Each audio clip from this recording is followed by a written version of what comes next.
Mel Brooks, Aerosmith, and Cinderella. Who do you think of when you hear those three data points? Leslie Ann Warren. Listen to her on Costas from 34 years ago today, May 16th, 1991. She'll put it all into perspective. Yeah, life stinks.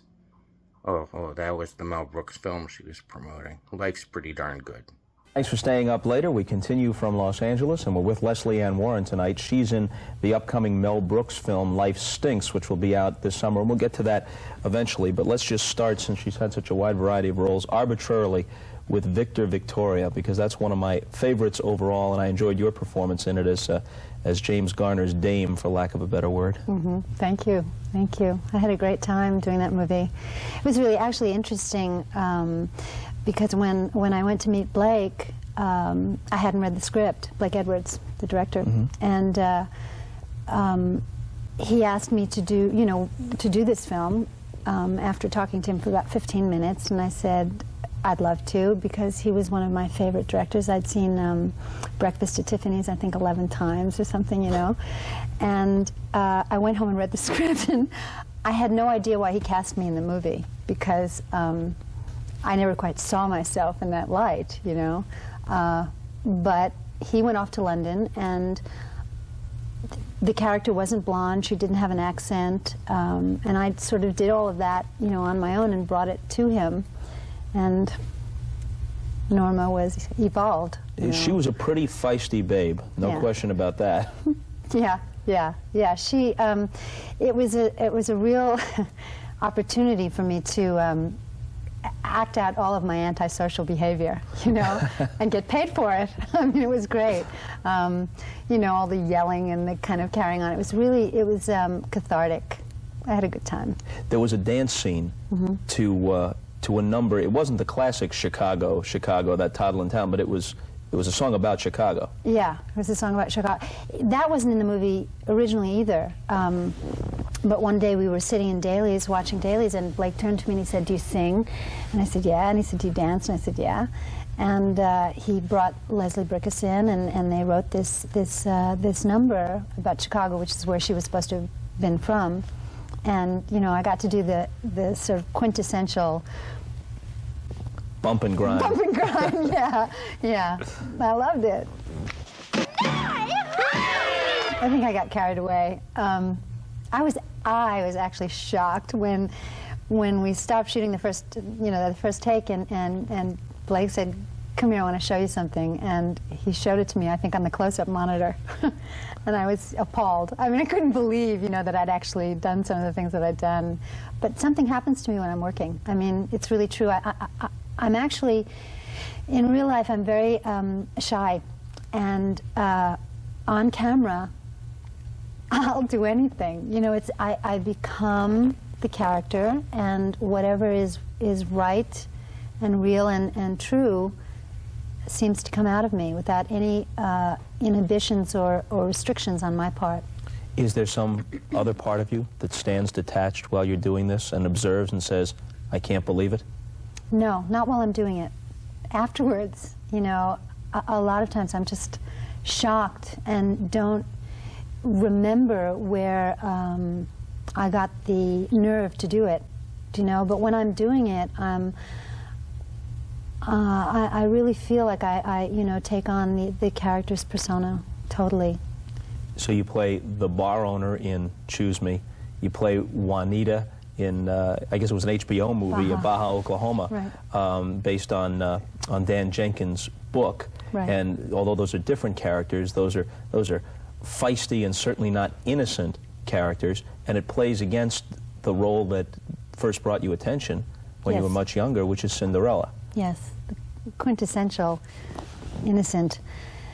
Yeah, exactly. I mean, and actually Cinderella was, I had just come from my first Broadway show, where I played the sort of town floozy. And even then, immediately afterwards, I played Cinderella, which was, you know, everyone's image of innocence and virtue, you know. So right from the beginning, I was able to jump you know, into different kinds of characters. The Rodgers and Hammerstein treatment of Cinderella, I think it's fair to say, was something of a TV classic. And I'm told that you still get response to it today. People still approach you and want to talk about that, of all things. Yeah. Well, it was on for 10 years in a row, like The Wizard of Oz. And I don't, you know, I think part of its popularity, I think, was because I believed it. You know, I really believed that that's how my life was going to go. You know, that I was going to be saved by some, you know, incredible man on a you know, white horse. And I think that my fully committing to that reality, you know, touched young people, young girls and boys, you know, and those people have grown up and played for their children. So I get, you know, I get a constant new influx of young, you know, people really loving it, and it's nice. It's endearing to me. I really did believe it. I mean, I think it came to me at a time in my life when I had that kind of innocence, and, you know, I really believed that one day all of my dreams would come true, and you know, some man would save me, and you know, if I was good enough and tried hard enough, it would all be wonderful, you know. So I used my own inner sort of belief system at the time, you know. What do you believe now? I don't believe that. Oh, well, what do I believe now? You know, actually, I'm happier at this time in my life than I think I've maybe ever been. I mean, it feels, I feel more clear about what's real and what's not, and I guess I don't feel the need for anyone else to save me anymore, you know, and that's a great burden that I've taken off, you know, whoever comes into my life, and myself as well, you know, so that I get to really be in the moment of my life and appreciate and enjoy it to the best of my ability.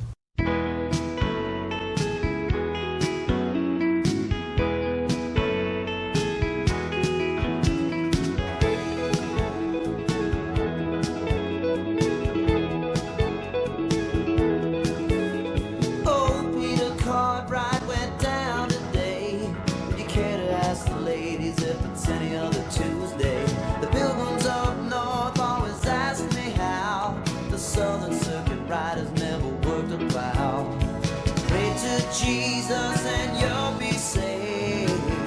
Pray to Satan and you're a slave. All the gypsy Spain women with a history, come backstage and save me. Lucy packed it up and hitched the rail up to Canada with the night mail. Breezing up north like she don't know how. Couldn't touch her now. Coming up this summer, Life Stinks, which was written and directed by Mel Brooks, and he also stars along with Leslie Ann Warren. Now, this is something new. I mean, how many people have played a bag lady? I don't know how many people have played, but I never have. I wore, it was amazing too, because we were shooting this summer, and I had, honestly, no exaggeration, about 8 layers of clothing, an overcoat, an army jacket, and on and on and on. It was one of the best experiences I've ever had. I mean, I love Mel Brooks. I really love him. He's a wonderful man, and he's an incredible director. I really liked working with him as an actress. What was the trick in trying to make this character theatrical, but not trivializing her plight in order to just get something that would work on the screen out of it? Right. You know, I really felt that was more Mel's responsibility as the writer than mine, and I loved Molly. I thought she was a very fully realized person, and I never treated her as anything other than real, and the sort of research that I did and the background that I made up for her, was about a real person, who would have survived this kind of lifestyle. So in the context of the piece, I think it has a slightly different tone, but as an actress working on it, I mean, I approached her as I would anybody else, any other real character. Do you often do that? Do you often ask the director to let you make up certain details that let you get into the character better? I do it anyway. I mean, if they want, most directors aren't really interested in doing that background work with you as an actress, and it's something that that I was taught by Lee Strasberg to do, and it helps me tremendously, because it's a way of making the person so real for me that in any situation I land on my feet as the character, so I kind of do that on my own before I get there. What were things like at Strasberg's Actors Studio back when you were first starting? Well, I started out as a ballet dancer. I wanted to be a ballerina, and I've always likened the craft of acting to doing a ballet bar. In other words, you can have all the talent in the world and all the grace and all the desire, but you better be at that bar every day, doing your pliés, along with everybody else, because you have to strengthen the muscles and you have to get the proper alignment and everything else that it takes to do ultimately the art of the dance. And it's, for me, it's the same thing as in acting. What we did was we had one class that was devoted to a series of exercises that encouraged spontaneity and freedom and the ability to recreate something from a truthful place again and again and again and again, which you have to do both in the theater and in film.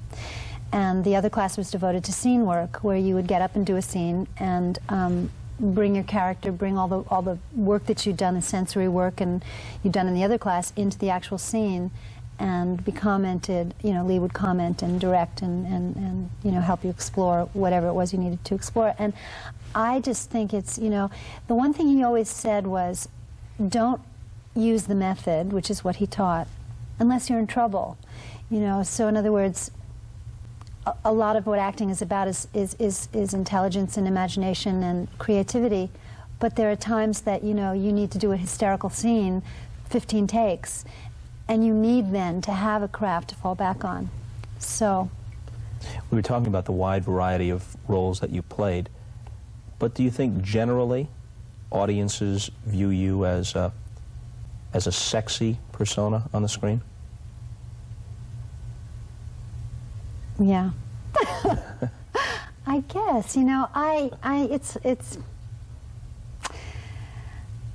probably. I think that I've probably done more roles that have a sexual connotation or nature to them, or it's something maybe that I bring to them. Life Stinks has nothing to do with it. And there are certainly, roles in my career that have not, touched on that at all, but I guess, what do you think? Yeah, I guess by asking the question, you could figure out where I was coming from. Yeah, that's how I see it pretty much, Leslie. Okay. You did a video, an Aerosmith video. Yeah.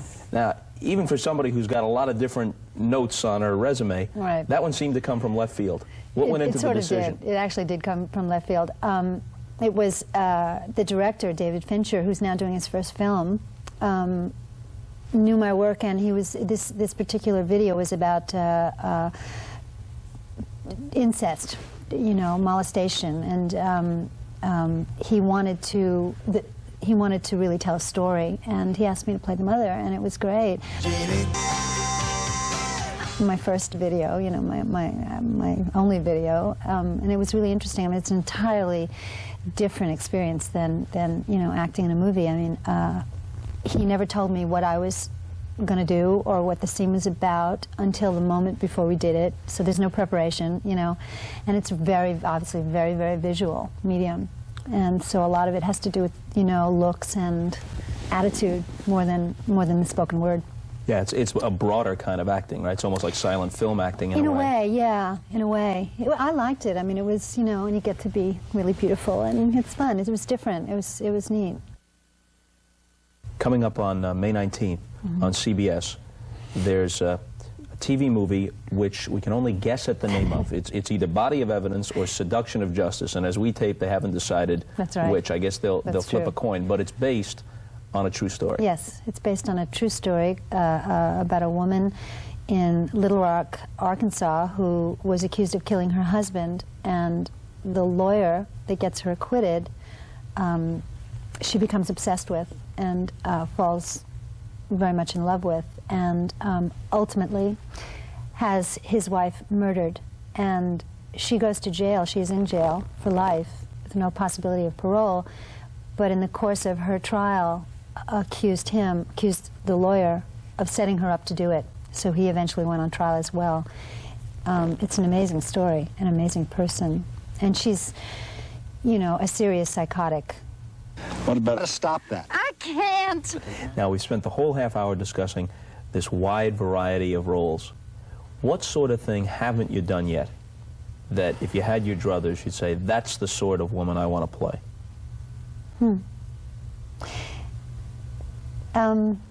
You know, actually, I've never played anyone normal. Do you know what I mean? Just, you know, just like a girl, a woman, you know, just a person who doesn't have any extreme anything, you know. And I think I'd like to play somebody, you know, in a very real situation, you know, a contemporary woman, romantic maybe, you know. Is the romantic the key element in your personality, you think? Yes.